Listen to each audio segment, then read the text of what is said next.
Okay. Thank you, Kaiser. Joy, 2 minutes now to cross-examine him.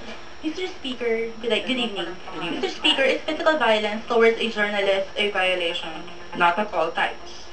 Mr. Speaker, is assaulting ever a violation? Is assaulting another person a violation?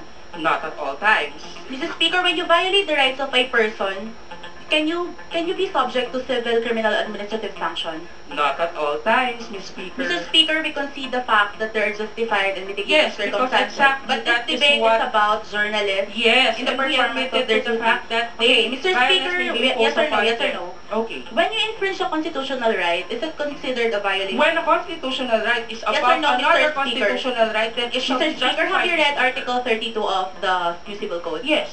Mr. Speaker, do you consider the freedom of the press a constitutional right?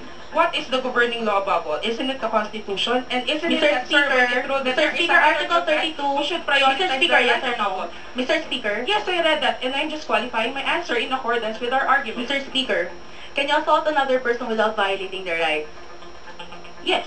Mr. Speaker, is it a debate about the physical violence or assault towards Physical a violence that journalist you should have in the qualified in order for you to win, because not all forms of Mr. violence Speaker, is tantamount what to I'm- a violation Mr. of the Speaker? freedom of the press. Mr. Speaker, is physical violence towards a journalist in the performance of their duty, assaulting them or kicking them while interviewing you ever correct or right? Not at all times it's Mr. wrong. Speaker, it is wrong to assault No, another it's person. wrong if at Mr. all Speaker, times you yes, shall assume that Speaker, it it's is my time. I'm always asking lawful. question. Mr. Speaker, is it ever okay that while interviewing another person that you're going to be punched or kicked?